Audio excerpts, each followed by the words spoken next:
Hey guys, wow, you probably won't survive this the same way again. It's 7:42 a.m. in El Mirage, Arizona, a Monday. The air still clings to the coolness of dawn, but the sun's already throwing long shadows across the parking lot of Gila River Elementary. You're in the driver's seat, the last sip of coffee lukewarm in the cup holder.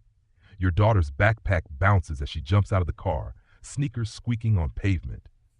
You barely notice the two dark SUVs turning into the school entrance until they cut diagonally through the lot, bypassing carpool lines and block the exit lanes. Then, flash. Red-blue lights strobe against the brick school sign. The kids freeze, teachers duck, and just like that, normal ends.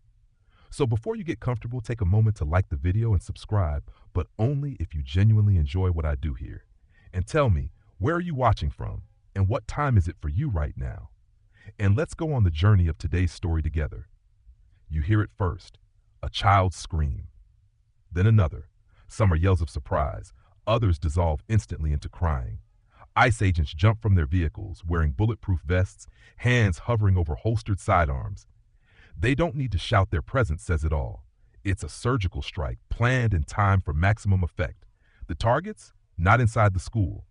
No, they're the parents still in their cars, engines idling. One mother is pulled from her driver's seat before her toddler even realizes she's gone. Another parent backs up too fast, bumping the curb. He's cuffed before his phone even hits the ground. You can't move. You can't drive forward. You can't reverse. You grip the steering wheel like it's a lifeline, watching a sixth grader scream as her dad gets shoved into the back of an unmarked van. In all the confusion, one teacher sprints out, arms wide, begging for calm, but she's ignored. According to ICE's own website, these kinds of targeted enforcement operations are standard. In 2023, they conducted over 8,000 arrests outside homes, workplaces, and yes, schools. One report, buried in an update titled "ERO Officers Apprehend More Than 179 Citizens During Nationwide Operation," lists public access points as fair game. But to these kids, it's not an operation. It's a kidnapping. You remember it now, how normal the morning had felt, how utterly unsuspicious. You had even laughed. Someone had shared a video in the parent WhatsApp group, one of those viral ones, where a dad dances embarrassingly during morning drop-off. The chat was still buzzing. The bell hadn't rung. The smell of cafeteria tater tots floated faintly in the air. Kids with glittery lunchboxes shuffled toward the entrance, some dragging parents behind them like sleepy satellites. A school day beginning like any other until it wasn't. At Gila River Elementary, Monday morning is read-in day.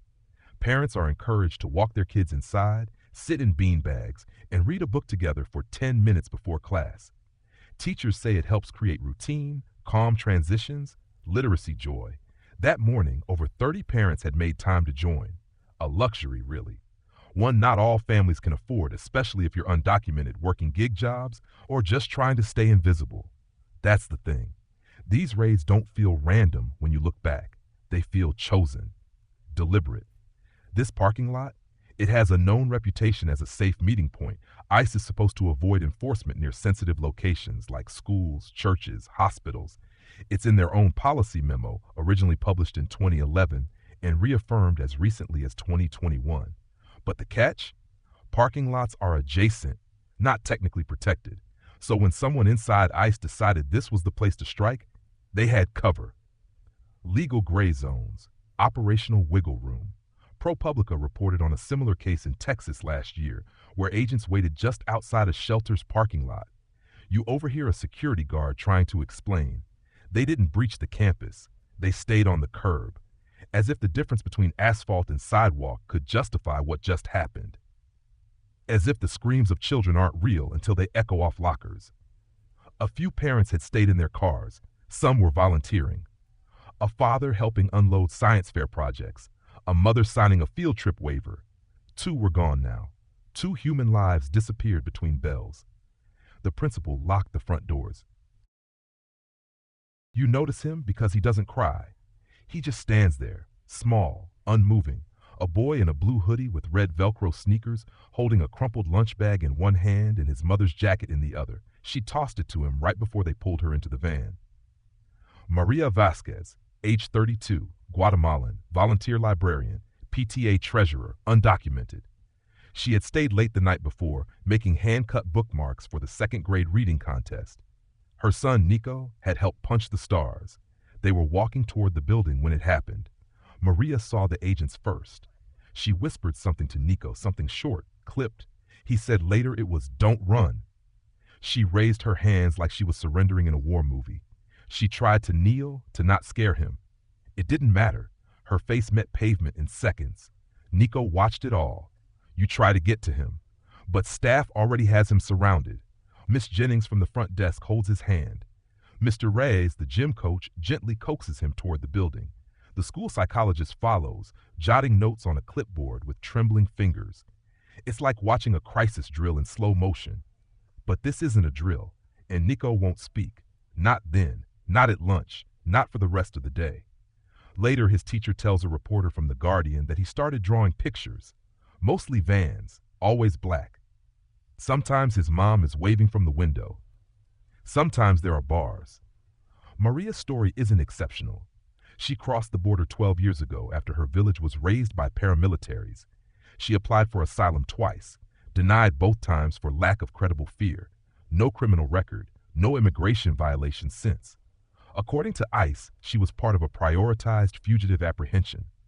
According to track data, 57% of individuals arrested during such sweeps had no criminal convictions at all. A local ICE spokesperson told WLWT News the raid was lawful, strategic, and intended to protect community safety. No further comment. Maria's crime? Signing into a school front desk with her real name. You start digging, trying to make sense of what just happened, and what you find is worse. It's not a glitch in the system, it is the system. There's no federal law explicitly banning immigration enforcement near schools. ICE issued its sensitive locations policy back in 2011 as internal guidance, not legislation. It includes schools, hospitals, places of worship, but even that's been bent, dodged, and occasionally shredded. The gray area? Adjacent areas, sidewalks, parking lots, school bus routes, front porches of churches. You read through Track Immigration's latest enforcement report. One sentence jumps out. ICE made over 1,200 arrests within 300 feet of educational institutions during FY 2024. That's not a statistic. That's a pattern, a method, a message. ICE isn't even hiding it. On their official newsroom page, a recent press release celebrates a multi-state operation where fugitive non-citizens were located near public locations. It brags of 178 arrests in high-traffic civilian areas, calling it efficient risk containment. You look closer. One case from New Mexico, one from Illinois, and 3 from Southern California involve school-adjacent pickups. ICE calls this target optimization. You find a policy analyst from the Migration Policy Institute quoted in the New York Times saying, "The problem is not whether ICE broke the rules. The problem is the rules themselves are paper thin." And here's the twist you didn't see coming. The agents who arrested Maria were actually from a division called ERO Enforcement and Removal Operations. Not Border Patrol, not DHS. This is the group specifically tasked with identifying, locating, and detaining civil fugitives. According to internal guidelines leaked to ProPublica in 2023, ERO officers are told to act on actionable presence, not just criminality. If they know you're there, that's enough. You also discover ICE is experimenting with predictive surveillance models. One of their tech contractors, Palantir Technologies, yes, the same one that mined social media during COVID. They're running AI simulations to project probable presence of absconders. So if Maria signed a digital field trip form, that's data, that's traceable, that's enough. This wasn't just a parking lot mistake, it was logistics, calculated, designed, and those kids, collateral. You sit at your kitchen table, the glow from your phone screen reflecting off the cracked ceramic. The debates are already raging online. Facebook threads fill with outrage. X is a war zone of moral firebombs. One camp screams, "ICE did their job. If you break the law, you face consequences." Another counters, "What law allows traumatizing children during school hours?" It's not a new argument, but something about seeing it unfold after that morning hits differently. ACLU Arizona releases a statement by noon. This raid was a clear violation of community trust and the spirit of the sensitive locations policy. ICE has once again weaponized fear to maintain control. They circulate footage, blurry cell phone video from a parent across the lot. You see Maria, her hands up, her son's face pixelated but unmistakably terrified. The video goes viral. Tash parking lot raid trends for 12 hours. Meanwhile, ICE's press office counters with its usual tone, calm, sterile, bureaucratically detached. In a brief to The Independent, they state, all enforcement actions are conducted with minimal disruption to the public.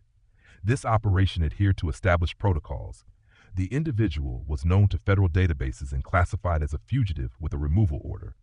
No mention of her being a PTA volunteer. No mention of her son. Then come the think pieces. Wired publishes a feature on the growing use of ICE's silent enforcement zones, places near public infrastructure where raids are unlikely to be recorded. They quote a former ICE supervisor anonymously. Parking lots are perfect. There's movement, plausible deniability. You're not breaching a school, but you're still catching them where they feel safe. You read this and remember something chilling from earlier in the week, a news clip where an ICE spokesperson said, "We are not the villain, we are the border." It sounded like a tagline, a declaration, a warning. So what's the truth? Is ICE simply enforcing laws passed by Congress, performing thankless tasks in a broken system? Or is it more than that, a form of public theater designed to remind immigrant families they will never be fully safe no matter how deep they bury their roots? You sip your cold coffee, and you still don't know. The next day, the school is different. You feel it before you even park. A silence clings to the air, thick and nervous, like a storm about to break but never does. The crossing guard won't meet your eye. The counselor, normally chirpy in her sunflower scarf, keeps her head down, clipboard clutched like a shield. Children shuffle into the building, eyes darting toward every unfamiliar car. One kid clutches a stuffed animal the entire walk from the parking lot to the classroom. He's 7. Inside, the teachers try their best. They adjust lesson plans, avoid eye contact with certain empty seats, and tiptoe around the elephant in the room. But the kids aren't stupid. They saw it. They heard it. They know. When someone's mom doesn't show up to pick them up after school, word spreads fast. By recess, the truth is morphed into legend. The black vans took Nico's mom. ICE is hiding in the cafeteria. Don't speak Spanish too loud. A second-grade teacher shares with CNN Immigration that one child asked her if the people who took Maria would come back for her mom too. Another child wet himself during lunch. The counselor had 6 crisis appointments that day. The school psychologist, trying to process it all, broke down crying during her lunch break in her own car, in the same spot Maria had been cuffed. Parents are scared now. Attendance drops the rest of the week. Some stop sending their kids altogether. One mom, undocumented but long settled, quietly pulls her daughter from school entirely. "I'll homeschool," she whispers. "It's safer." The administration issues a carefully worded email. "We recognize recent events have caused stress in our community. While we cannot comment on federal operations, the safety of your children remains our top priority." But safety isn't just locked doors and fire drills. Safety is trust. Safety is knowing you won't be snatched from a curb while your child watches. Nico hasn't spoken since Monday. Track reports show that nearly 80% of children impacted by raids experience some form of trauma-related regression within 6 months. ICE calls them unaccompanied minors. The rest of us call them kids. You find yourself remembering the last time you dropped your kid off at school. Maybe it was a rushed goodbye, a forgotten lunch, a wave through the rearview mirror. Nothing special. But now after this, you wonder if that ordinary moment was a privilege disguised as routine. You never imagined it could end like this. Mid-hug, mid-laugh, mid-story. You never imagined a mother could vanish before her child made it to homeroom. What kind of country allows that? This question haunts you not just as a parent or a neighbor, but as a citizen. You think of the slogans, the pledges, the creeds we recite to children about liberty and justice, about fairness. You remember posters in the school library that say, "Everyone belongs here." And yet, here we are. You're not alone in this reflection. Editorials pop up everywhere. The New York Times, ProPublica, The Guardian. Some call the raid unconscionable. Others accuse activists of politicizing lawful removals. One op-ed from the Marshall Project points out the glaring contradiction. We promise safe spaces for children, yet orchestrate state-sponsored disappearances in their presence. You remember that line? You share it. Philosophers and theologians debate what a society's actions say about its soul. You wonder, if our legal machinery allows this, what does that make us? Not just ICE agents or policymakers, but everyone who votes, stays silent, turns the page. You think about Hannah Arendt's phrase, the banality of evil. You think about how evil doesn't always wear a mask. Sometimes it wears a badge, sometimes a clipboard, sometimes it just looks away. In an ICE newsletter buried below statistics and recruitment ads, there's a single quote from a field officer. "We don't make the rules, we follow them." It's meant to deflect responsibility, but it echoes darkly. A protest forms outside the district office that Friday. Parents, teachers, kids. Some hold handmade shelters are not collateral. Schools are not battlegrounds. One fourth grader simply writes, "Bring Nico's mom back." He tapes it to the fence. Then he sits on the curb and waits. And you realize, this isn't politics. This is memory being made. Right now. You're still there days later. Not physically, maybe, but in your head. The image loops like a reel you didn't ask to watch. The flash of lights, the scream of a child, the van doors closing. You see Maria's jacket falling from her shoulders to the pavement. You hear the silence that followed louder than the sirens. It stays with you, haunting the mundane. The school bell rings differently now. The parking lot feels like a stage where something sacred was broken. And here's the hardest truth, you're in the story now. Maybe you always were. Maybe you've driven past scenes like this, turned down the volume when the news started talking about immigration raids, told yourself it was complicated, legal, political, but standing in that lot watching a child become motherless in real time, that isn't complicated. It's human, it's raw, and it demands something more than silence. The media cycle has moved on. A new headline, a different crisis. But Maria is still gone. Nico still hasn't spoken. The school has hired a trauma counselor. ICE has released another press release about their successful operational protocol. You look at your phone and see that the video has racked up over 4 million views. But what's a view without action? What's the value of watching pain if it only scrolls past? This right now is where the story asks something of you. So take the next step. Share this video. Share it not just because it's tragic, but because it's true. Because it's happening again. In Texas, in Illinois, in California. Track reports show over 40 parking lot adjacent ICE raids in the last 18 months alone. Behind everyone is a name, a child, a silence that shouldn't exist. Support groups like RACES, the Florence Project, the ACLU Immigrants' Rights Project. Email your local school board, demand policy statements, demand transparency, demand human dignity at the curb of every school. Because this story doesn't end with the van door. It ends when enough of us stand in the lot and say, no more. And now we breathe, slowly, gently. The parking lot empties, the sun climbs higher, you imagine the bell ringing again, not with fear but with routine. Backpack zippers, the laughter of children, the subtle joy of a lunchbox that comes back full. The van is gone, but so is the silence. You filled it with witness, with awareness, with presence. And that matters. Maria's story is not over. Not while her name is spoken. Not while Nico still draws stars on blank paper. Not while one person, even one, remembers that morning and chooses not to look away. There is peace in resistance. There is resistance in remembering. There is remembering in retelling. And that's what you did here today. You stayed. You listened. You cared. We end not with noise, but with softness, with stillness. Let this be a reminder not of tragedy, but of how quickly the ordinary becomes history, and how much it matters what we do with that truth. If you're still here, thank you. Take care of your neighbor. Take care of the kids at your school. Take care of yourself.